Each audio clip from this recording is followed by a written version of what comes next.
할렐루야. 하나님의 은혜가 오늘 불타는 금요일 밤 부흥예배 오신 모든 분들에게 넘치도록 함께 하시기 바랍니다. 우리는 지금 이 지식의 홍수 시대를 살고 있어요. 스마트폰을 열면 온갖 정보, 지식 정보가 본물처럼 쏟아져 들어와서 알고자 하는 바는 즉석에서 원하는 지식을 다 얻어낼 수 있을 만큼 손안에 백화사전과 손안에 도서관을 가지고 다닌다고 해도 과언이 아닐 것입니다. 그런데 우리가 알고 있는 지식이 정말 필요한 것인가? 나는 정말 중요한 것을 다 알고 있나도 한번 생각해 볼 일입니다. 우리가 잘 알고 있는 물리학의 대가 뉴턴, 만유인력의 법칙을 발견하고 뉴턴의 물리학 1, 2, 3법칙을 발견했던 물리학의 대가 뉴턴이요 말년에 기억상실증이 걸렸습니다. 그래서 많은 기억을 잃어버리고 점점점 기억을 소진해가는 그런 상태에 있었습니다. 이렇게 훌륭한 천재 중에 천재였던 뉴턴이 점점점 기억을 잃어가는 것을 안타깝게 주변 사람들이 여기고 있었는데 그런 모습을 바라보면서 뉴턴이 이렇게 말년에 말한 바가 있었습니다. 나는 이제부터는 단 두 가지만 알고자 한다. 그 첫째는 내가 죄인이라는 것이고 두 번째는 예수 그리스도가 나의 주님이시라는 것이다. 이렇게 말했다고 합니다. 내가 점점점 기억을 잃어버리고 있고 수많은 것들을 내가 찾아냈지만 모든 지식을 다 잃어버리고 계산도 잃어버리고 물리학의 법칙과 천체의 법칙과 3월의 모든 법칙을 다 잃어버려도 내가 정말 알고자 하고 내가 확실하고자 하는 나의 지식, 내가 결코 잃어버릴 수 없는 두 가지를 간직하고 있을 텐데 그 중에 하나는 내가 죄인이라는 사실, 나는 마지막 때까지 이것을 결코 잊지 않겠다 하는 것이고 그리스도가 나의 삶의 주인이시다, 이 사실만큼은 결코 잊지 않겠다고 하였던 것이죠. 여러분은 무엇을 여러분의 삶의 가장 중요한 지식으로 여기고 살아갑니까? 여러분의 가슴과 마음과 생각을 가득 채우고 있는 정말 중요한 지식은 무엇입니까? 무엇을 붙들고자 합니까? 오늘 본문에 오늘 이 호세아서 전체에 말해주고 있는 핵심적인 주제 중에 하나는 여호와를 아는 지식이에요. 호세아서 4장 6절에 이런 표현의 말씀이 있었습니다. 내 백성이 뭐에서 망한다고요? 1번 돈이 없어 망한다, 2번 병들어 망한다, 3번 미래를 알지 못해 망한다, 4번 지식이 없어 망한다. 역시 훌륭한 우리 성도들이 너무너무 훌륭해요. 이렇게 내 백성이 지식이 없음으로 망한다. 아니 어떻게 지식이 없다고 망할 수 있겠어요? 지식이 없다면 그저 생활하는데 좀 불편은 줄 수 있을지 몰라도 지식이 없는 게 어떻게 망하게 하겠습니까? 망한다는 말은 죽는다는 거예요. 구원받지 못한다는 거예요. 끝장났다는 거예요. 멸망한다는 것입니다. 무슨 지식이 없다고 그럴 수 있겠습니까? 그러나 하나님께서 내 백성이 지식이 없어서 망한다. 그럼 이 지식은 무슨 지식입니까? 산수도 아니고 국어도 아니고 과학적 지식도 아니고 역사적 상식 이런 것이 아니고 이 지식의 근본은 여호와를 아는 지식입니다. 여호와를 아는 지식, 이것이 모든 지식의 근본인데, 그런데 여러분 이스라엘 백성이 정말 하나님을 아는 지식이 없었습니까? 이스라엘 백성은요 오래전부터 하나님과 사귐 속에 있었고 하나님을 알고 있었고, 당시 이스라엘 백성은요 율법을 달달달달 외울 만큼 하나님에 관해 잘 알고 있었던 사람입니다. 세계 어느 나라 민족보다 하나님을 더 잘 알고 하나님을 안다고 말하는 그런 백성이었습니다. 그런데 왜 하나님의 백성이 하나님을 아는 지식이 없어서 망한다고 탄식했겠습니까? 그리고 오늘 본문의 호세아가 핵심적인 주제, 우리가 여호와를 알자, 힘써 여호와를 알자 라고 왜 이렇게 이야기했겠습니까? 정말 중요한 지식은 머리에 담고 있는 것이 아니고, 암송하는 것이 지식이 아니고, 질문했을 때 답하는 것이 지식이 아니고, 하나님과의 참다움, 하나님의 마음을 알고 하나님과의 사귐을 통해 하나님을 알아가는 그 지식을 말하는 것입니다. 그래서 우리 지식이라고 말하면 너무 딱딱하고 객관적인 사실에 관한 이해, 이것을 우리가 쉽게 지식이라고 말하지만 몇 차례 반복해서 말했습니다. 이스라엘 백성에게 지식은 객관적 사실을 아는 것이 아니라 사귐을 통해 그냥 아는 거, 사귐을 통해 아는 거, 이게 참다운 지식인 것입니다.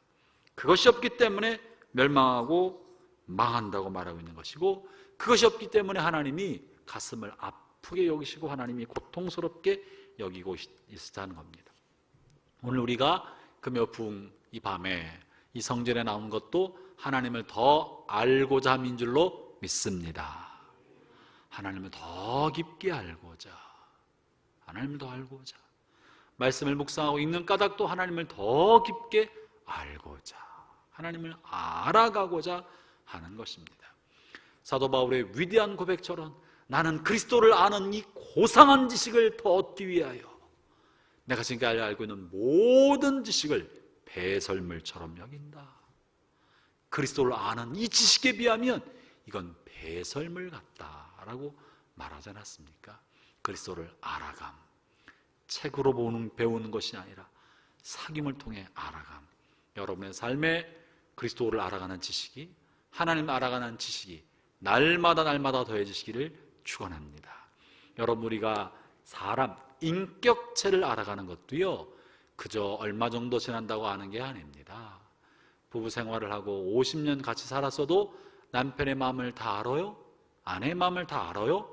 그러지 못해요.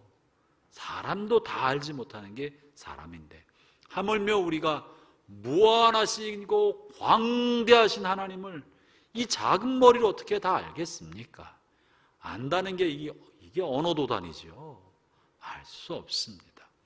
우리 하나님을 안다는 것은 그저 하나님께서 우리에게 보여주는 것, 그것만큼밖에는 모릅니다. 우리 편에서는 하나님을 향해 나가는 길이 없습니다. 인간은 스스로 노력을 통하여 연구해서 하나님을 알 수가 없습니다. 하나님과 우리는 차원이 다른 차원에 존재하시기 때문에 우리가 스스로 연구하고 노력해서 하나님을 알 길이 없습니다. 그거는 불가능한 거예요. 조금 어떻게 하다 보면 알겠지? 아니요, 전적으로 불가능한 거예요. 다른 차원에 계신 존재이기 때문에 이 3차원의 세계에서 다차원의 세계로 도약하는 길은 없습니다. 1억만 분의 1의 가능성도 없는 거예요. 차원이 다르기 때문에. 어떻게만 가능합니까? 높은 차원, 다차원에 계신 그분이 자신을 낮추어서 이 3차원 세계로 들어오실 때만, 보여주실 때만 가르쳐 주시는 그만큼밖에는 모르는 거예요. 그래서 우리가 뭐라 말하는 것을 계시라고 말합니다. 하나님 우리에게 계시해 주시는 것 외에는 알 길이 없다. 그러므로 3차원 세계에 사는, 유한한 세상에 사는 우리에게 하나님은 항상 신비요, 놀라움이요, 다 알 수 없는 무지의 구름 속에 계신 분이신 거예요. 우리에게는 하나님은 정말 무지의 구름 속에 계신 알 수 없는 하나님이시고 잘 알려지지 않는 하나님이시고 신비 속에 계신 분이십니다. 그럼 우리가 하나님을 안다는 것은 굉장히 희박한 일입니다. 하나님에 관하여 쓰여있는 글을 베껴 쓸 수는 있으나 우리가 경험한 하나님을 우리의 언어로 풀어낸다는 것도 불가능합니다. 하나님을 표현하는 순간 우리는 하나님에 관하여 치우친 말을 하고 있는 거예요. 내가 하나님을 알고 깨달았고 하나님 이러한 분이다라고 말하는 순간 치우친 얘기를 하고 있는 거예요. 성경에 기록되지 않은 그 어떤 말을 한다면, 그러나 성경도 하나님을 다 담고 있습니까? 일부분만 담고 있습니까? 아주 극히 일부분만 성경에 담고 있습니다. 그렇기 때문에 성경을 다 안다고 해서 하나님을 다 안다고 말할 수 없습니다. 하나님은 광대한 분이시고 하늘의 하늘들도 하나님을 담을 수 없는 분이십니다. 그럼 우리는 하나님 아주 조금밖에 모릅니다. 그래서 하나님이 하신 일을 다 이해한다는 것도 불가능해요. 불가능한 일이에요. 어떻게 하나님이 이해합니까? 우리의 작은 머리로. 박중국 선교사님이 선교지에서 왜 그렇게 돌아가셨는지, 50밖에 안 되는 많지 않은 나이를 살다가 왜 이렇게 갑작스럽게 돌아가셨는지 이해하려고 해도 우리는 이해가 안 됩니다. 이걸 억지로 꽤 맞춰서 그건 너무 그렇게 애쓰지 마세요. 안 되는 걸 억지로 맞추려고 하면 엉망이 되는 거예요. 말도 안 되는 말을 스스로 만들어내고 스스로 모순 가운데 빠질 수밖에 없는 거예요. 우리는 하나님의 세계를 다 모릅니다. 그렇기 때문에 하나님을 향해 항상 겸손할 수밖에 없고, 마침내 모든 것은 주님이 우리 모든 것을 회복하셔서 우리를 덮고 있는 이 무지의 장막을 거치실 때, 만물을 회복하시는 그날이 되면 비로소 알게 될 것입니다. 그러므로 평생 동안 우리는 하나님을 알아가야 합니다. 조금씩 조금씩 그 알아가는 기쁨에 참여하게 되기를 바랍니다.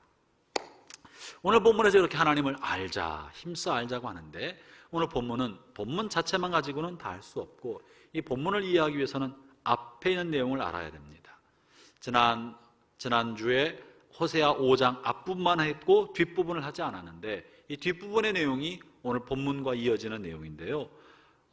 호세아 5장 8절부터 15절까지가 사실 6장과 이어진 내용인데, 그 중에 12절부터 15절을 한번 읽어보죠. 6장의 배경이 뭔가를 알 수 있습니다. 호세아 5장 12절부터 15절까지, 15절이 이제 5장 마지막 절인데요. 저랑 같이 한번 읽어봅시다. 시작. 그러므로 내가 에브라임에게는 좀 같으며 유다 족속에게는 썩이는 것 같도다. 에브라임이 자기의 병을 깨달으며 유다가 자기의 상처를 깨달았고, 에브라임은 아수르로 가서 야렙 왕에게 사람을 보내었으나 그가 능히 너희를 고치지 못하겠고 너희 상처를 낫게 하지 못하리라. 내가 에브라임에게는 사자 같고 유다 족속에게는 젊은 사자 같으니 바로 내가 움켜갈지라. 내가 탈취하여 갈지라도 건져낼 자가 없으리라. 그들이 그 죄를 뉘우치고 내 얼굴을 구하기까지 내가 내 곳으로 돌아가리라. 그들이 고난받을 때 나를 간절히 구하리라. 본문의 말이 무엇입니까? 이스라엘과 유다가 하나님을 떠나 악을 행하고 죄악의 길로 계속 가니까 하나님이 이들을 심판하시고 치셔서 중병에 걸리게 만드셨고, 마치 바이러스나 박테리아로 공격받는 것처럼 온몸에 상처투성이가 되었다는 거예요. 그래서 이들이 병에 걸리고 중병에 걸려서 살아남기 위하여 산지사방으로 돌아다니고 치료받으려고 하였지만 아무도 그 병을 고쳐주지 못하였다. 마치 하나님께서 에브라임 북이스라엘을 향하여 사자처럼 달려가서 그를 움키고 핥히고 찢었고, 남쪽 유다를 향해서는 젊고 왕성하고 패기왕성한 젊은 사자처럼 되어서 그들을 달려들어 물어뜯고 찢어버렸다라는 게 그 이야기인 거예요. 그러자 이런 끔찍한 고난, 견딜 수 없는 고난과 아픔과 이 고통 속에서 이들이 하나님 앞에 부르짖었다는 거예요. 지난날의 죄악을 뉘우치고 회개하고 하나님께로 얼굴을 돌이켜서 하나님을 찾을 때까지, 전심으로 하나님을 찾을 때까지 하나님께서 하나님의 곳, 하나님의 계신 곳, 하나님이 계신 하늘의 높은 보좌로 돌아가서 고난받는 이스라엘 찢겨서 고통받는 이스라엘 백성을 돌아보지 않으시겠다, 모르는 척하겠다 하는 게 5장의 내용이에요. 이게 5장 마지막입니다. 그런데 6장에서 이제 시작하기를 오라 우리가 여호와께로 돌아가자. 여호와께서 우리를 찢으셨으나 도로 낫게 하실 것이며 우리를 치셨으나 싸매어 주실 것입니다. 이렇게 시작하고 있습니다. 아무도 우리의 고통과 질병과 아픔과 이 위기 속에서 아무도 도와줄 일이 없었다. 도와주지 못했다. 그러니 이제 우리가 하나님께로 돌아가자. 하나님은 내 마음을 아신다. 나의 사정을 아신다. 하나님이라면 하실 수 있다. 그 옛날에 하나님 우리를 이렇게 해주셨으니 우리가 다시 하나님께로 돌이키기만 하면 하나님이 고쳐주신다. 하나님께로 돌아가자. 여러분, 왜 사람은 참 이상해서 조금만 뭔가 잘한 것처럼 내버려두면 본인이 정말 잘나서 그런 줄 알아요. 조금만 돈 벌게 해주면 자기가 정말 돈을 잘 버냐가 돈에 빠져 있든가, 조금만 뭐가 잘 되도록 하나님이 우쭈쭈 밀어주면 정말 잘나서 그런 줄 알고 자기가 그런 줄 알고 거기에 푹 빠져 있어요.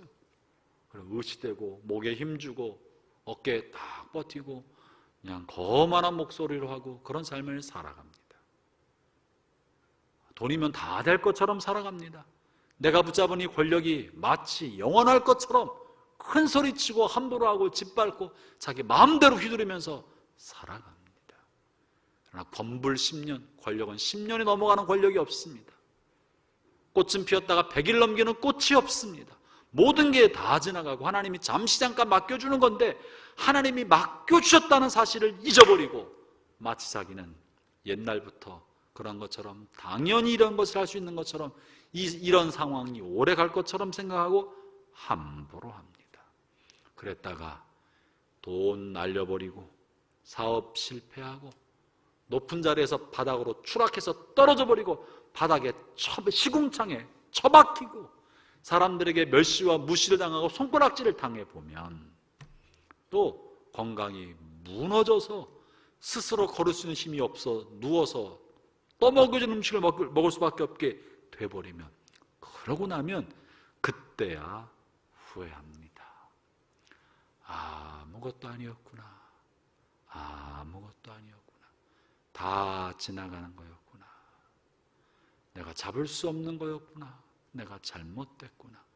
어디에서 이것이 잘못됐나? 처음에는 누군가한테 돈을 빌려주는 게 아니었는데, 내가 사업을 하는 게 아니었는데, 내가 건강관리를 잘못해서, 내가 라면을 많이 먹어서, 커피를 많이 먹어서, 음식을 짜게 먹어서 이런 일로 내가 몸에 병이 들었구나. 아니요, 그게 문제가 아닙니다. 하나님과의 무언가가 어긋났기 때문에 하나님이 매를 드신 것을 알지 못하고 다른 데 백방으로 수소문해 보려고 하는 것, 그게 13절에서 에브라임이 자기 병을 깨달으며 유다가 자기 상처를 깨달았고 아수르로 가서 야레방에게 사람을 보내어서 고쳐달라고 요청하는 것처럼 자기 문제를 깨닫고 다른 데서 대답을 찾으려고 몸부림치는 거예요. 무슨 뭘 먹으면 생식을 하고 자연식을 하고 뭘 하면 그게 본질이 아닙니다. 사업이 이렇게 됐으니 내가 다른 데서 돈을 끌어다가 이걸 메꾸면, 그때 그 친구한테 돈을 빌려줬기 때문에 끌어왔기 때문에 이걸 이렇게 바꾸면 다시 일어날 것 아닌 거예요. 문제의 근원은 하나님과의 관계에 있었었는데, 그래서요 다른 데서 방법을 계속 찾는 한 회복이 되지 않습니다. 하나님이 그래서 뭐라고 하고 하냐면요, 기다린다고 그러시고 기다리신다. 그들이 진심으로 깨닫고 하나님께 돌아올 때까지 기다리신다. 그래서 이 모든 뿌리가 하나님과의 관계라는 걸 알고 내가 이제는 아버지께로 돌아가리라. 주염 열매를 먹으며 살아갔으나 내 아버지 집에는 풍족한 품꾼이 얼마나 많은가. 내가 아버지께 범죄였으니 이제 아버지께로 돌아가리라. 나는 가진 게 하나도 없고 가능성도 하나도 없고 살아날 길도 없고 아버지 외에는 나에게는 아무런 희망도 없다. 돌봐주는 사람도 없다. 아무도 없다. 친구도 없다. 건강도 없다. 가진 돈도 없다. 나를 돌아봐주는 사람도 없다. 그래도 하나님은, 내 아버지는 나를 아시겠지. 아버지께로 돌아가리라. 이때까지 하나님은 지켜보시는 거예요. 사람이 적당히 망가지면 회개하지 않습니다. 적당히 무너지면요 통회하지 않습니다. 회개하는 척해요. 척하지만 회개하지 않습니다. 완전히 무너져서 희망이 없는 상태가 되어야 자기가 아무것도 아닌 줄 알고 하나님을 바라보기 시작합니다. 그것이 본문 15절인 거예요. 그들이 죄를 뉘우치고 내 얼굴을 구하기까지 내가 내 곳으로 돌아가리라. 그들이 고난을 받을 때 나를 그냥 구하리라가 아니라 간절히 구하리라. 여러분, 얼만큼 우리가 하나님을 찾아야 하나님이 원하시는 만큼 우리가 간절히 구할 수 있겠습니까? 하나님이 우리에게 말씀하신 바가 나를 간절히 구하리라. 그들이 고난으로 말미암아 나를 간절히 구할 때 내가 그때 그들을 향해 고개를 들겠다는 거예요. 얼만큼 해야 하나님의 마음에 합한 간절히가 될까요? 얼만큼 해야 될까요? 눈물 콧물 다 쏟았고 모든 사람이 다 봐서 부끄러울 만큼 통회할 때, 회개해도 정말 눈물 콧물 다 쏟고 사람들 볼까 봐 창피해서 고개를 들 수 없을 만큼 한번 떼굴떼굴 구르고 회개해 봐야, 그래야 조금 10,000분의 1의 자존심이 깨지기 시작합니다. 옆에 사람 눈치 보고 옆에 사람 나를 어떻게 생각할까, 이 생각하고 있으면 아직 바닥을 안 친 거예요. 적당히 회개해가지고는요, 하나님의 하늘문이 열리지 않습니다. 정말 눈물 콧물 다 쏟고 부끄럽고 창피해서 고개를 들 수 없을 만큼, 그래도 하나님밖에 없기 때문에 하나님만 유일한 삶의 길이라는 것을 알면 왜 안 그러겠습니까? 울고불고 난리를 치고 떼굴떼굴 굴러서라도 하나님의 손을 붙들죠. 마치 모든 희망을 잃어버린 시한부 환자가 의사의 손을 붙들고 한 번만 살려달라고, 한 번만 살려달라고. 그 의사 이외에는 길이 없기 때문에 뭔들 못하겠어요. 뭔들 못하겠어요. 그러나 하나님 이외에 정말 길이 없다는 걸 알면 그렇게라도 할 텐데, 그러한 마음이 없으니까 적당히 기도하고 자존심 세워서 기도하고 적당히 하나님이랑도 여전히 네고에이션 하려고 그래. 하나님이랑 네고하려고 그래. 타협해보려고.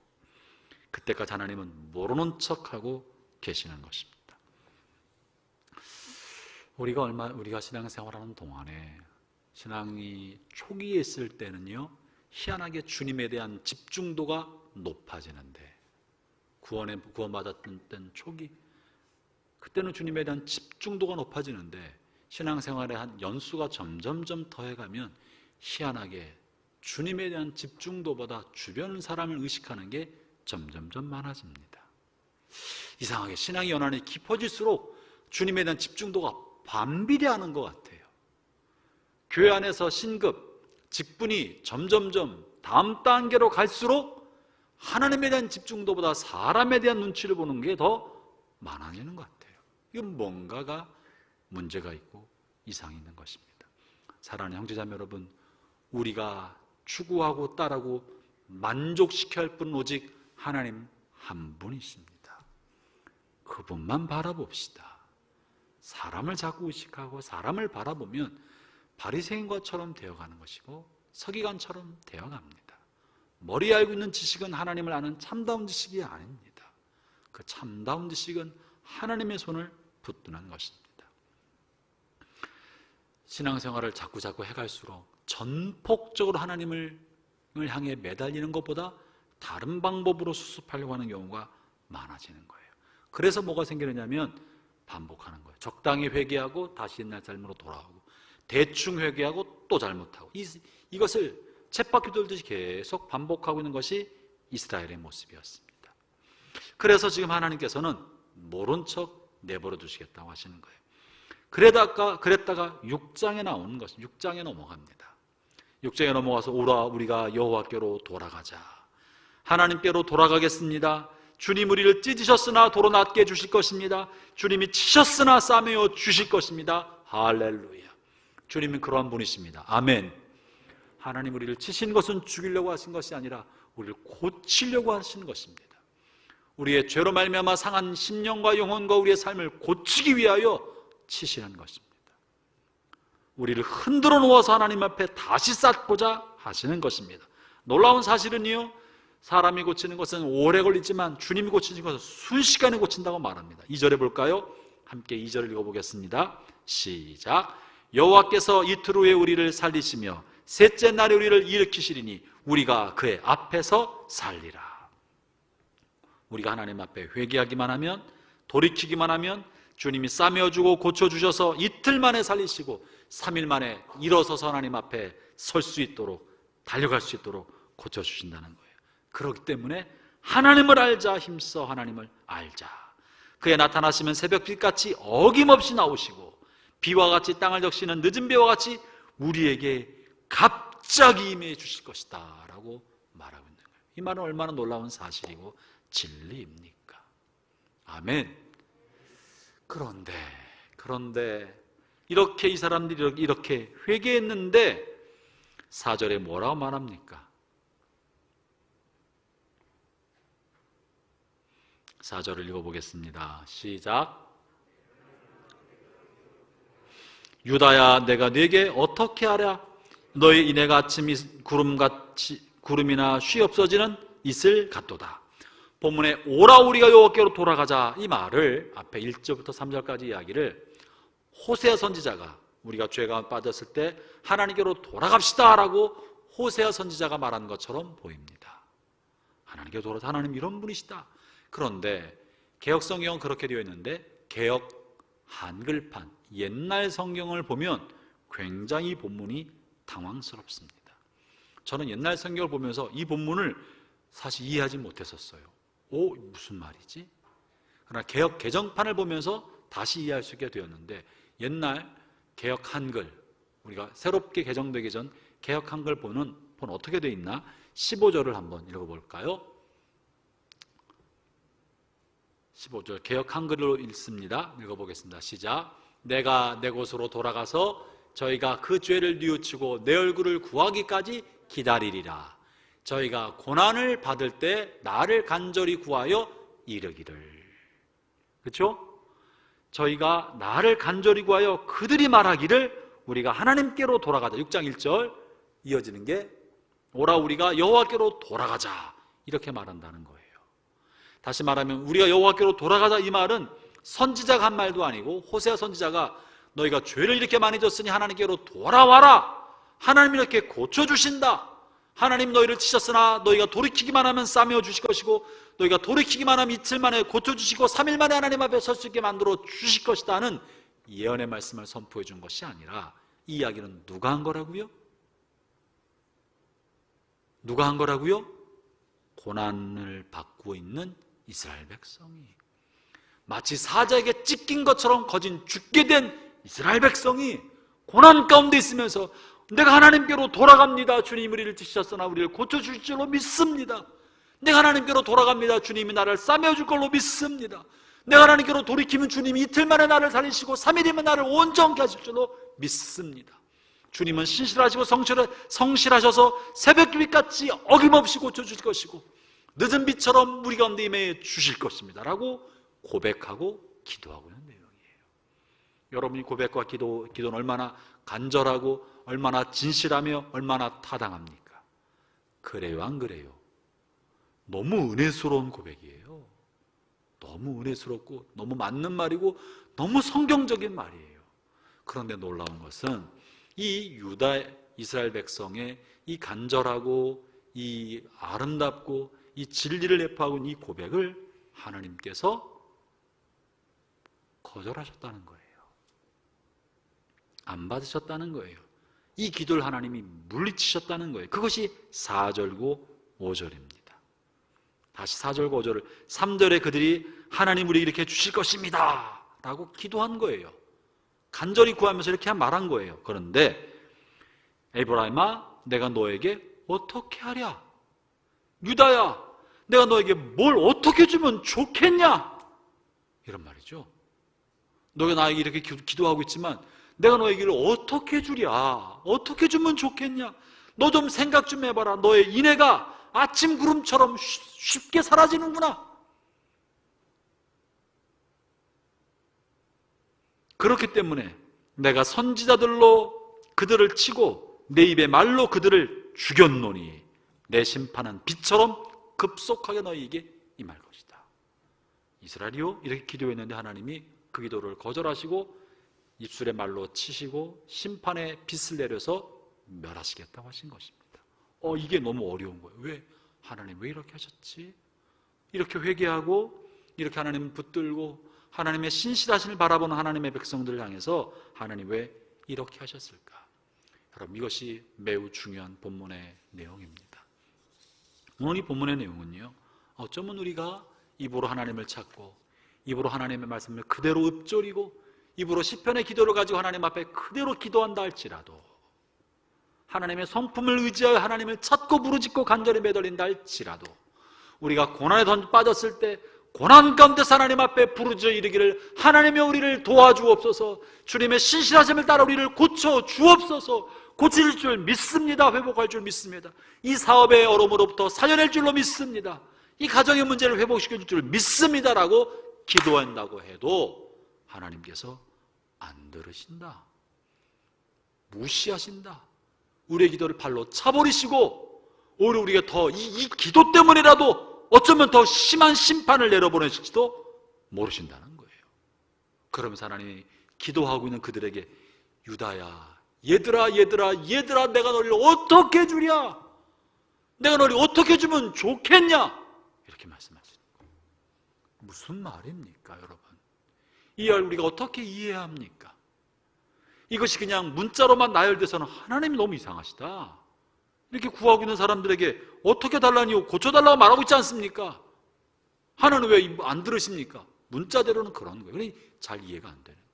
그러나 본문은 인격적인 두 사람의 대화로 보아야 합니다. 뭐가 문제인가? 그 문제는 다음에 나옵니다. 바로 6절에 사람이 하나님을 향해 하나님이 나에게 이것을 원하실 것이다 라고 이스라엘과 유다가 생각하고 있는 것과 하나님께서 이스라엘과 유다를 향하여 너희들은 이렇게 해야 되지 않겠느냐 바라보는 내용이 너무 안 맞고 다르다는 거예요. 이스라엘 백성, 타락한 범죄한 그들은 하나님이 이것을 좋아하실 거야 라고 생각하면서 그렇게 하려고 하고 있는데, 하나님은 내 백성이 이렇게 살기 원하신다고 하는 두 개의 바램과 기대가 맞지 않기 때문에 하나님이 답답해 하셔서 어떻게 주면 좋겠냐, 너희들 왜 자꾸만 그러냐, 이런 말씀을 하고 계시는 거예요. 볼까요?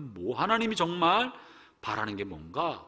왜 이스라엘이 고난의 자리에서 하나님을 찾고 있음에도 불구하고 하나님이 무시해버리고 심판을 빛처럼 쏟아붓겠다라고 말하고 있습니까? 6절 있습니다. 시작.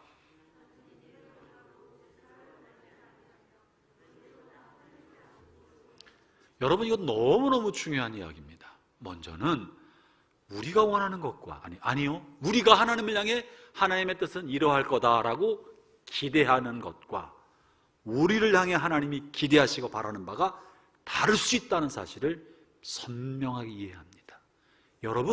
여러분이 믿고 싶은 대로 믿는다고 되는 것이 아닙니다. 하나님의 뜻이 여러분이 이런 거라고 생각한다고 해서 하나님의 뜻이 여러분의 뜻한 대로 맞춰지는 것이 절대로 아닙니다. 하나님의 뜻은 이걸 거야 라고 내가 정해놓고 그것에 헌신한다고 해서 하나님 것을 기쁘게 받으시는 것이 아니라는 거예요. 이 사람들은 제사를 하나님 앞에 열심히 드리고 번제를 열심히 드렸는데 내가 원하는 거 그거 아니야. 내가 누누이 말하지만 너희들 왜 그러냐. 누누이 말하지 않았냐. 그런데 못 듣는 거예요. 안 듣는 거예요. 반복해서 하나님의 말씀해 주고 계셔도 알아차리지 못하고 다른 데서 자꾸 하고 있으니까 왜 자꾸 그러냐 라고 말씀하고 계시는 거예요. 문제의 핵심은 뭐냐면요, 이스라엘이 지금 고난을 당하고 사자에 찢긴 이유가 뭡니까? 뭐 때문에 사자에게 찢긴 것처럼 완전히 멸망 직전까지 가서 온몸이 멍든 투성이고 하나님 앞에 매맞은 투성인 겁니까? 뭐가 문제입니까? 이들의 죄가 문제인 거예요. 이기적인 죄성이 문제고 우상 숭배가 문제인 것이고 악한 본성이 문제인 것이고 회개하지 않는 그의 죄성이 문제인 거예요. 그런데 본문에 보세요. 1절부터 3절에 이 아름답고 멋진 기도문, 신학적으로 교리적으로 완벽한 기도문 속에 회개가 있습니까? 처절한 뉘우침과 반성과 통회가 들어있습니까? 있습니까? 없습니까? 이들의 관심은 지금 뭐에 있는 거예요? 하나님의 관심은 하나님의 백성이 거룩해지는 거, 정결해지는 것이 하나님의 관심인데 이들의 관심은 어디에 있냐고요? 뭐에 있는 거예요? 대답을 안 하시는 까닭은 찐빵으로 튈까 봐 그런 거죠. 뭐에 관심 있어요? 자기 병 낫는 거에 밖에는 관심이 없어요. 이 고난으로부터 벗어나는 것밖에는 관심이 없어요. 하나님이 왜 그러시는지를 관심을 두고 있지 않아요. 이 사람들의 이 기도를, 이 절절하고 아름답고 유창한 기도를 올리는 이 사람들의 마음속에는 하나님의 마음에 대한 관심이 없어요. 자기 문제밖에는 관심이 없는 거예요. 내가 힘들어요. 이 힘든 걸 좀 낫게 해주세요. 이렇게 기도하면 낫게 해주겠죠. 하나님 낫게 해주겠죠. 하나님 그런 분 아닙니까? 하나님의 관심은 너 네 삶을 바꿔야 된다. 네 죄가 하늘을 찌르고 있다. 너 여전히 이기적이고 음란하고 정욕적이고 우상숭배 가득해 있으면서 나한테 고쳐달라는 말만 반복하고 있으니 내가 너에게 어찌하랴 어떻게 하면 좋겠냐. 이 이야기를 피 터지는 마음으로 주님이 하고 계시는 게 그것이 5절이에요. 그게 4절이죠. 어떻게 하면 좋겠냐. 네가 너의 인애가, 이 인애란 말은 원래 헤세드, 사랑, 자비란 말입니다.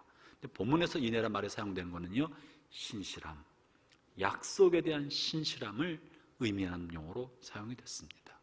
무슨 말이냐면 하나님을 향해서 하나님의 뜻대로 이렇게 살겠습니다 하고 하나님 앞에 약속한 것을 얼마나 쉽게 까먹는지, 그 약속에 대한 신실함이 아침에 잠깐 안개 일어났다가 사라지는 것처럼, 아침 안개가 사라지는 것처럼 잠깐 동안 회개할 때만 반짝 그러다가 또 지 마음대로 살아가는 것, 이것을 표현하기를 너희 인애가 아침 구름이나 쉬 없어지는 이슬 같다.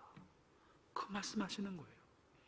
끊임없이 고쳐주었는데도, 마치 이 이야기는 지금 호세아가 고멜을, 끊임없이 음란한 여인이 남편과의 결혼의 맹약을 어기고 바깥에 나서 바람기를 흘리고 다니면서 다른 남자 품에서 쉼을 얻고 다른 남자가 주는 맛있는 음식에 취해서 자신의 몸을 팔고 있을 때 호세아가 또 가서 돈 주고 사오고 데려다 놓고 또 나가면 또 돈 주고 또 데려다 놓고, 이 일을 반복하는 호세아의 삶을 통해 이스라엘 백성이 얼마나 인애가, 약속에 관한 신실함이 없는가를 보여주고 있는 거예요.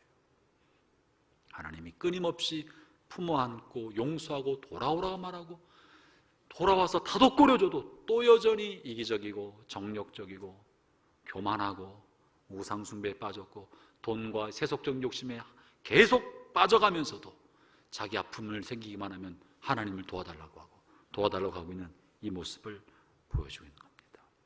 여러분, 우리가 신앙생활 어떠합니까? 여러분, 신앙생활의 방향이 어디에 있습니까? 우리의 신앙생활의 방향이 내 삶의 형통함과 마음의 평강과 가정의 행복과 삶의 번영, 이런 것을 우리의 신앙의 방향으로 맞추고 있다면 우리는 끊임없이 잘못된 길로 가고 있는 거예요. 나 자신을 신앙의 중심으로 삼고 있다면 곁길로 가고 있는 거예요. 하나님이 나를 향해 매를 드는 것을 부당하게 여기고 왜 나를 괴롭히는가 생각하고 사는 것이죠. 하나님의 마음은 우리가 거룩해지고 하나님의 형상과 모양을 닮아가는 것입니다. 여기서 굉장히 중요한, 성경의 굉장한 진리를 보여주는 것이 있는데, 우리가 생각하는 바 하나님이 이것을 원하신다, 이것이 신앙생활이다, 이렇게 하나님이 기뻐하신다, 이렇게 우리에게 복을 주실 것이다, 이것이 하나님을 믿는 방법이다라고 생각하는 것과 하나님 우리에게 정말 원하시는 신앙생활의 방법과 내용과 하나님 원하시는 게 다른데, 뭐냐면요, 우리는 뭘 중심으로 생각해요? 신앙의 몸으로 나타난 형식적인 것, 세속적인 말로 말하면 종교적 행위, 이것을 신앙생활로 이야기합니다. 본문에는 제사라고 표현됐죠. 제사가 뭐예요? 예배예요. 예배가 중심이잖아요. 우리의 삶의 가장 핵심적인 것은 예배는 틀림없습니다. 예배가 중심이라고요. 근데 하나님은 나는 제사를 원치 않는다, 번제보다 하나님을 아는 것을 원한다. 우리는 신앙생활은 종교적 어떤 생활을 신앙생활로 쉽게 규정합니다. 영적인 생활을 신앙생활의 핵심으로 규정합니다. 영적인 것과 영적이지 않은 것을 구분해 놓고, 영적인 것, 소위 말하면 신앙생활이라 말하는 몇 가지를 딱 정해놓고 이것이 영적인 일이라고 말하고, 이것이 아는 것은 영적인 일이 아니고 세속적인 일로 생각합니다. 대표적인 영적인 일이 뭐예요? 침방울 튀겨도 괜찮으니까 마스크 썼으니까 대표적인 영적인 일 한번 말해 보시겠어요? 돈 버는 거? 취미생활 하는 거? 영적인 일이 뭐예요? 환상 보는 거 말하는 거 아니잖아요, 그죠? 예배, 또 기도, 대답하는 분에게 복이 있을지어다, 찬양, 신방, 성도들 교제하고 방문하고 위로하고 격려하는 거, 네, 또 큐티, 할렐루야, 또 있어, 또 자, 이런 거요. 예배, 찬양, 기도, 전도, 신방, 큐티, 이런 거. 이거 우리 영적인 일이라고 생각해요. 이렇게 열심히 하면 하나님이 기뻐하실 거라 생각하고 믿음 생활 잘한다고 생각합니다. 정말 그런가? 하나님이 정말 그걸 원하시나? 이것이 잘못됐다는 거 아니에요. 제사가 잘못된 거 하나도 없습니다.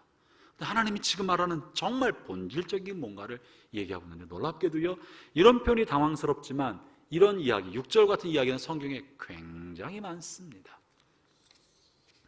한번 이사야서를 읽어보겠습니다. 이사야서 1장 10절부터 17절 말씀인데요, 이사야서 1장 10절부터 17절의 말씀은 사실은 말씀 그대로 보면 굉장히 충격적입니다.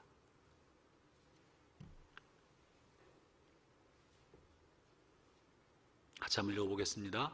여러분 성경 한번 줄을 쳐도 좋습니다. 이런 글귀를 잊어먹으면 우리가 정말 헛다리 잡을 수 있어요. 하나님의 마음을 알지 못하고 내가 원하는 대로 신앙생활하면서 이게 주님의 뜻이다라고 착각할 수 있어요. 10절부터 17절 저랑 같이 한번 읽어볼까요? 제가 읽을 테니까 눈으로 보시면서 마음에 새기기를 바랍니다. 무슨 뜻인가 한번 살펴보기를 바랍니다. 너희 소돔의 관원들아, 여호와의 말씀을 들을지어다. 여러분, 소돔 사람은 이방 사람이 아니에요. 이스라엘 사람들이에요. 너희 고모라의 백성들아, 우리 하나님의 법에 귀를 기울일지어다. 여호와께서 말씀하시되 너희의 무수한 재물이 내게 무엇이 유익하뇨? 나는 수양의 번제와 살찐 짐승의 기름에 배불러 얻고 나는 수송아지나 어린 양이나 수염소의 피를 기뻐하지 아니하노라. 이거 레위기에 다 드리라고 하나님 말씀하신 거예요. 기뻐하지 않으신대요. 너희가 내 앞에 보이러 오니, 주의 성전에 오는 것을 이렇게 표현하고 계십니다. 이것을 누가 너에게 요구했느냐? 주님이 요구하신 거예요. 1년에 3번씩 올라오고 매 안식일마다 올라오라고. 그러나 누가 요구했느냐? 내 마당만 밟을 뿐이니라. 헛된 재물을 다시 가져오지 말라. 분향, 기도하는 거예요. 내게 가증 여기는 바요. 월삭과 안식일과 대회로 모이는 것, 모이는 게 얼마나 중요한 것인데, 모이는 것도 그러하니 성회와 아울러 악을 행하는 것을 내가 견디지 못하겠노라. 내 마음이 너희의 월삭과 정한 절기를 싫어하나니, 주님이 모이라고 한 절기를 지금 싫어하신다고. 그것이 내게 무거운 짐이니라. 내가 지기에 곤비하였느니라.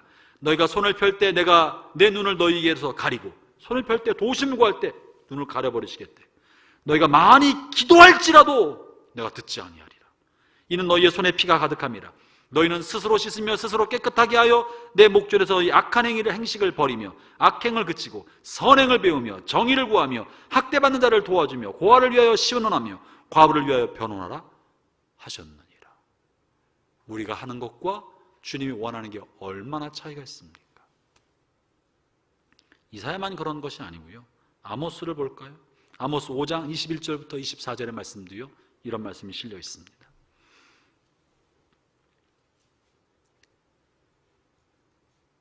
제가 읽을 테니까 보세요. 내가 너희 절기들을 미워하며 멸시하며 너희 성회들을 기뻐하지 않으니. 주님 앞에 모이는 성회, 부흥회, 수련회, 코스타, 우리가 주 앞에 모이는 것들을 기뻐하지 아니하며 너희가 내게 번제나 소제를 드릴지라도 내가 받지 아니할 것이요 너희의 살찐 희생의 화목제도 내가 돌아보지 아니하리라. 화목제는 감사 예물이에요. 하나님 앞에 드리는 감사 예물 하나님이 안 받으시고, 모든 재물들을 기뻐하지 않으시고, 너의 노랫소리를 내 앞에 그칠지어다. 이 노랫소리는 유행가 가락이 아니고 트로트 노래를 말하는 게 아닙니다. 뭐예요? 찬양이에요. 하나님 앞에 찬양을 드리는 걸 그쳐라. 이 비파소리도 내가 듣지 아니하리라. 악기를 동원하는 하나님을 찬양하는 거 듣지 않겠다는 거예요.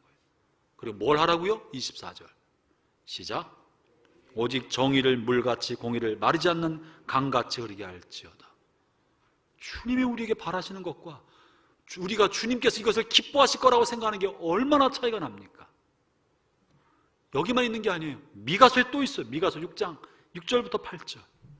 이것이 성경에 한쪽에 한 번만 써 있다면 그냥 그런가 보다 생각하겠는데 도처 이런 말씀이 실려 있는 거예요. 왜? 우리가 자꾸만 종교 형식적인 것을 영적인 일이라고 얘기하고 이것이 가치 있는 일이라고 생각하고 이것이 주님이 기뻐하시는 일이라고 생각하면서 우리의 신앙생활을 희한하게 좁게 만들어놨어. 그리고 정말 주님이 기뻐하신 것에는 관심이 없어. 그럼 내가 너에게 어떻게 하랴 그러는 거예요. 미가서 6장 6절부터 8절 역시 제가 읽을 테니까 보세요. 내가 무엇을 가지고 여호와 앞에 나아가며 높으신 하나님께 경배할까?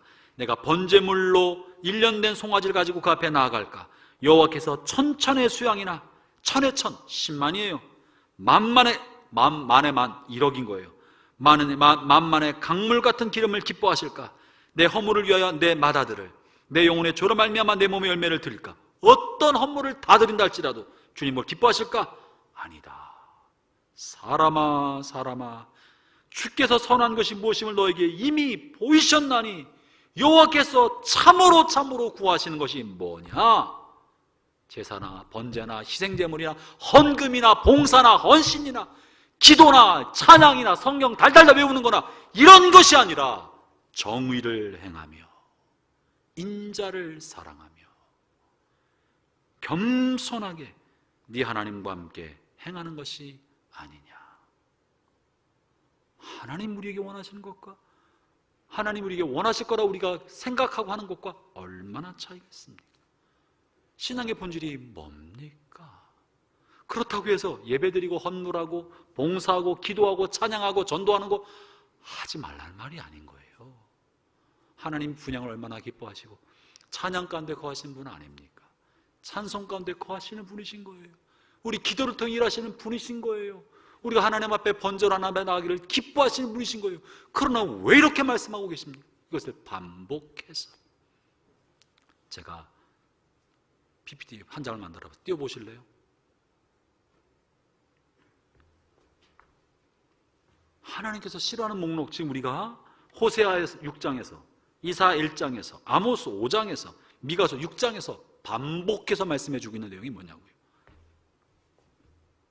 무수한 제물, 수양의 번제, 하나님께 드리는 예물이에요. 온갖 종류의 각종 헌금 예물인 거예요. 안식일과 여러 모임으로 모이는 것, 모든 종류로 온갖 모임, 주일 성수가 포함된 거예요. 안식일 지키는 거, 온갖 대회, 아까 말씀 수련회, 코스타, 집회, 부흥회, 모든 모임 싫어하신다고 말씀하고 계셔요. 많이 기도하는 거, 번제물, 그 다음에 절기 성회로 모이는 거, 찬양 악기의 소리, 왜 그러시는 거예요? 왜 그러시죠? 다시 물어보겠습니다. 주님은 정말 이것을 싫어하신다? 주님이 싫어서 그런 거 아니잖아요, 그죠? 이거보다 더 중요한 본질적인 게 있는데 이 본질적인 걸 망각하고 이것만 붙들고 이것으로 하나님을 향한 우리의 믿음의 생활을 다 했다라고 여기고 있으니까 정말 중요한 걸 놓치고 있는 이스라엘 백성을 향하여 내가 너에게 어떻게 주랴? 왜 너희들은 그러냐? 내가 그렇게 가르치고 말씀을 전해도 왜 그러냐? 왜 이 비본질적인 것만 붙들고 그것이 신앙생활이고 그것이 하나님을 경외하는 거라고만 말을 하느냐? 라고 반복하고 말씀하고 계시는 거예요. 이스라엘 지금 오늘 이 호세아 6장에서는 이내를 사랑해라, 약속을 신실하게 지켜라, 하나님 너에게 주신 약속의 말씀을, 하나님 앞에 드린 약속을 지켜라. 그리고 하나님을 더 깊게 알아가라. 그리고 미가서, 아모스, 이사야에서는 뭐라고 말하면 정직하게 살아라. 그 다음에 하나님이 정말 기뻐하는 거 선행을 배우고 정의롭게 살고 정의를 구하고. 이 정의는요, 타인의 악을 끄집어내서 그 사람을 심판하는 거, 이게 정의가 아닙니다. 내게 하나님의 의가 임하도록 하고 하나님의 의에 맞춰 나의 삶을 살아가는 거예요. 불법, 불의, 부정, 편법을 멀리하는 거예요. 이 불법, 부정, 편법은요, 성경에만 있는 것이 아니라 이 세속사회의 법들도 주님이 세운 법인 거예요. 법을 준수하고 정직하고 정의롭게 반듯한 길을 걸어가야지. 알량한 이익 때문에 거짓말하고 속이고 불법하고 탈법하고 탈세하고 편법과 반칙으로 세상살이를 살아가면서 기도는 열심히 한다고 그래. 너 왜 그러냐? 이러는 거예요. 찬양을 하면서 찬양팀을 하고 있는데, 여러분 말하는 거 아니에요, 미안합니다. 찬양을 하고 있는데 삶은 온갖 불법과 편법과 반칙이 가득하면 너 도대체 왜 그러냐? 그러면서 나에게 복 달라고 말할 수 있느냐? 이런 말하는 거예요. 성경은 줄줄줄 창세기 1장부터 계시록까지 다 외우고 있는데 나의 삶 속에서는 하나님과 동행하는 삶도 없고 겸손한 마음도 찾아볼 길이 없으면 너 성경을 이렇게 다 암송했는데도 도대체 왜 그러냐, 내가 너에게 어떻게 해주랴, 이 말씀을 하고 계신 거예요. 여러분, 신앙생활은 인격적 삶의 열매로 맺혀야 합니다. 우리가 말씀을 배우는 까닭은 주님의 말씀대로 살고자 하며, 새벽에 기도하고 5분 메시지를 듣는 까닭은 오늘 하루도 나의 삶이 이기적인 욕심과 육신의 정욕과 소용돌이 치는 감정다로 살아갈 수가 있기 때문에, 너무나 쉬운 우리들이기 때문에 주님 말씀으로 나의 삶을 반듯하게 잡아주십시오. 내가 욕심의 유혹에 흔들리는 그 순간 주님의 말씀이 생각나게 해주시고, 성령이 나를 이끌어 주셔서 양심과 성령의 이끌림대로 내가 과감한 결단과 용기를 내어 걸어갈 수 있도록 오늘도 말씀으로 저를 무장시켜 주십시오. 이래서 우리가 새벽 예배를 드리는 것이고 아침에 말씀을 받는 거예요. 새벽 예배 드리는 게 훈장이 아니고 5분 큐티하고 날마다 큐티하는 게 그게 장땡이 아니고, 그렇게 하는데 삶이 안 바뀌니까 어떻게 하면 좋겠느냐 말씀하시는 거예요. 여러분, 주일 성수가 신앙의 본질이 아닙니다. 주일은 평생 한 번도 안 빠진 적이 없는데 삶이 개차반이면 주님이 유다야 내가 너에게 어떻게 하랴 말씀하시지 않겠습니까? 나는 주일 한 번도 빠진 적이 없고 12절 한 번도 떼먹은 적도 없고 10의 하나를 떼우고 매번 감사의 예물과 많은 선교 헌금과 내 재산의 절반을 주 앞에 다 드렸나이다. 그런데 네 삶은 왜 그 모양 그 꼴이냐? 그게 지금 4절의 이야기입니다. 하나님이 정말 기뻐하는 거는요, 우리 속사람이 그리스도를 닮아가는 거예요. 주님을 닮아가는 거예요. 겸손하게 주님과 동행하는 거예요. 이게 신앙의 본질이지, 무슨 영적인 일이 따로 있어서 그것이 그렇게 살아가는 것이, 이거는 우리 본질을 채우기 위한 수단인 거예요. 이 수단으로 본질을 채우는 거예요. 주님과 동행하고 주님의 격을 닮아가고, 이걸 채우는 방법이 기도를 통해 주의 뜻을 알아가는 거고 말씀을 통해 알아가는 것 아닙니까? 이거는 다 무시하고 여기 속에서는 이 형식적인 행위로만 가지고 신앙을 채워가려 한다면 도대체 너 왜 그러냐? 사랑하는 형제자매 여러분, 우리의 삶이 하나님과 겸손하게 동행하고 그분으로 채워가게 되기를 바랍니다. 이 호세아는 우리를 심판하겠다는 것이 아니라 바르게 세워주려는 거예요. 고멜 같은 우리의 마음, 잠깐 주님께 돌아왔다가 또 내 마음대로 살아가는 우리의 마음을 반듯하게 잡아주어서 부부관계처럼, 이 호세아 선지자의 핵심은 그거라니까요. 부부관계처럼 주님을 알아가고 사귀어가는 것이지, 의무적으로 부부 행위를 하고 의무적으로 남편과 아내의 도리를 하는, 이게 아니라 어떻게 부부를 도리로 합니까? 사랑과 관계로 살아가는 것처럼 우리가 주님을 향해 살아갈 때 그렇게 주님과 깊은 사귐 살아가게 되기를 바랍니다. 그게 알미인 거예요. 힘써 여호와를 알자. 지식이 아니라 삶으로 주님을 더 많이 사랑하면 닮아갑니다. 우리가 주일을 성수하는 것은요, 율법이기 때문에 그런 것이 아닙니다. 11절 드리고 선경건하고 감사의 예물을 드리는 것은 해야 하는 율법이기 때문에 하는 것이 아니라 주님을 사랑하니까 예배가 드리는 것이 나의 삶의 행복이고 기쁨이니까 예배를 드리는 거예요. 아멘이십니까? 그렇잖아요. 예배를 드리는 게 나의 기쁨이니까, 이 시간에 내 영혼의 오아시스를 마시는 시간이 되니까, 이 시간에 행복이고 눈물이 나는 시간이 되니까 예배를 드리는 거예요. 주일 성수 안 하면 벌 받을까 봐 드린다면 너 왜 그러냐 도대체, 이런 말이 나온다고요. 11조 주님께서 내게 베푸신 애가 너무너무 고마우니까 열에 하나가 아니라 둘이라도 드리고 싶은 마음으로 드리는 거예요. 11조 안 내면 사업 망할까 봐 내는 거, 이런 거 아니라고요. 11조 내면 복 받으니까 내는 거, 그런 것도 아니라고요. 주님 사랑하니까 다 주님 주신 건데, 난 아무것도 아닌 사람인데 주님 나에게 먹을 것도 주시고 입을 것도 주시고 이만큼 살게 해주셨으니 주님 나 너무너무 감사합니다. 열의 하나를 띄워서 하나님의 영광을 쓰는 게 타당합니다. 나보다 더 어려운 사람이 위해서 구제하고 복음을 위해 살아간 사람을 위해서 선경험하는 거 마땅합니다. 이것이 나의 즐거움입니다. 내가 돈을 버는 이유는 나보다 어려운 사람을 돕기 위함인 것이고, 누군가 열심히 선교해줘서 마음껏 선교하도록 하기 위해서 나는 돈을 봅니다. 이 마땅합니다. 이게 타당한 거죠.